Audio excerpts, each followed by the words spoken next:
Habit 11, o fundo de recebíveis pulverizados da XP Asset. Vamos ler o relatório de dezembro de 2024, divulgado agora no dia 31 de janeiro de 2025, bastante atrasado, né? O fundo, pessoal, tem como objetivo a aquisição de ativos financeiros de natureza imobiliária, né? Ele investe praticamente aí em CRIs lastreados em carteiras de recebíveis pulverizados. Ele tem uma característica chamada aí mais high yield, tá? Com um risco de crédito bem maior, por isso que ele consegue distribuir aí um pouco mais também para compensar esse risco, né? Na data que eu gravo aqui com vocês, pessoal, o Habit 11 está cotado a R$ 75,30, fazendo um P sobre VP de 0,80, uma variação negativa aí nos últimos 12 meses de 4,33. O fundo, pessoal, que chegou lá aos R$ 83,21 em agosto de 2024, também amargurou aquela queda de dezembro, chegando aos incríveis R$ 64,11, deu uma pujança aqui, voltando aos 77 e agora busca novamente esta resistência, né? A última distribuição, pessoal, foi de R$ 1,10, paga no dia 12 de fevereiro de 2025, fazendo yield aí de 1,53. Voltando aqui para o relatório, pessoal, o fundo tem taxa de administração de 1,26, também tem uma taxa de performance aí de 20% sobre o QCD, 100% do CDI.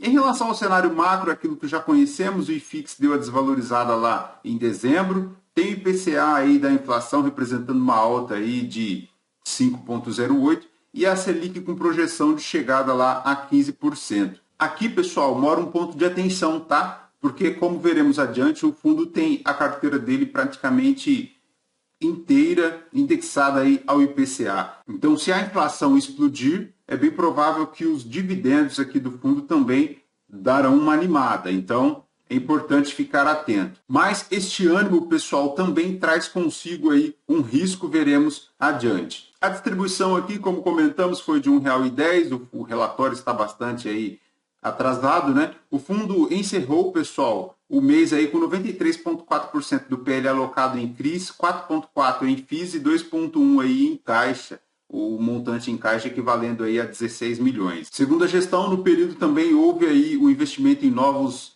ativos de operações já vigentes, com destaques também para o encerramento lá das operações dos CRIs Lugano e Aluri, posições que já eram mais arriscadas e desafiadoras aí para o fundo, e ele optou aí pelo reinvestimento em ativos de relação risco-retorno mais atraentes. Esses novos ativos, pessoal, foi lá para o CRI Laredo, integralizando aí 3 milhões e meio, tá? O ativo continua pagando amortização extraordinárias e segue aí na curva de amortização conforme o termo de securitização, e também para o Hotbit U, lá em Olímpia, integralizando aí 4 milhões 650. Os recursos desta integralização serão utilizados aí para a continuação das obras, tá? Para o Hotbit EU lá em Olímpia, segundo a gestão aqui, as obras já estão aí no patamar de 35,8%, né? Avançando aí nos andares, né? E tem aí a disponibilidade de 800 unidades, totalizando um VGV aí de 550 milhões. Tá aí as fotografias, né, dos prédios em construção, segue aí dentro do esperado. Em relação à DRE do fundo, pessoal, as receitas veio aí na casa dos 9.465, subtraídas as despesas. Temos aqui que o fundo fez um líquido de 9.200.000, dos quais ele resultou R$ 1,14 por cota, distribuiu R$ 1,05, né? No histórico de distribuição, a média chega lá em R$ 1,02, um yield médio aí de 1,3 e 1,5 ao mês, né? Em relação às alocações, pessoal, os destaques ficam aqui para multipropriedade, loteamento e incorporação vertical, tá? Mas é justamente aqui que mora o grande risco desse fundo, tá, pessoal? Se considerando aí o cenário alto de inflação, combinado aí também com a alta da taxa Selic, tá? A venda de multipropriedades, ela decresce demais, porque o crédito no mercado, principalmente para o financiamento aí de imóveis, ele decresce bastante lá para o consumidor final, tá? e, além do mais, aumenta consideravelmente aí o risco de calote. Então, é importantíssimo o cotista ficar de olho, tá? O fundo tem praticamente 82% do PL indexados aí ao IPCA, a uma taxa média de 10,96, bem alta, né? Tem ainda um pouquinho aqui de CDI, 3,37%, com uma taxa de CDI mais 5,19%, mas a inflação, pessoal, ela tem sido um desafio para a condução das políticas econômicas do Brasil, né? Então é importantíssimo ficar atentos, porque a possibilidade aí de rescisão dos contratos, de devolução de imóveis, principalmente multipropriedades, né? Nos períodos de férias, os pais um pouco mais animados vão aí aos resorts, eles conseguem fechar vendas, mas quando chegam em casa, aí eles querem cancelar essas vendas, aniquilar aí o contrato que foi celebrado, né, lá no resort, principalmente aí o pai de família que se vê um pouco apertado e não consegue honrar aí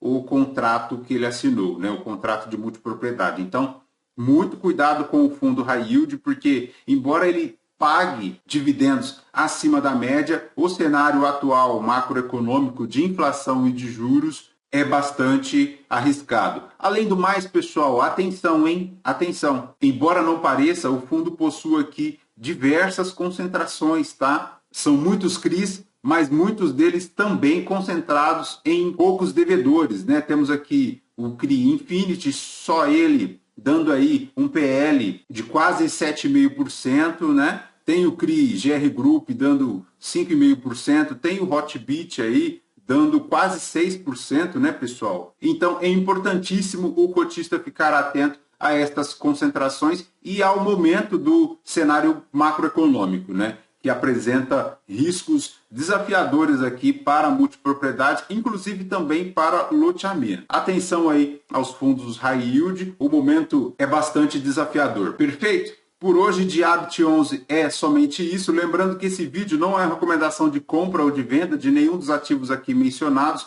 Aos novos inscritos, bem-vindos. Você que ainda não é inscrito, considere se inscrever, deixe seu like, seu joinha, seu comentário, porque tudo isso nos fortalece na produção de conteúdos aqui para a nossa comunidade de investimentos do YouTube. Por hoje é basicamente isso. Fraterno abraço a todos. Tchau, tchau.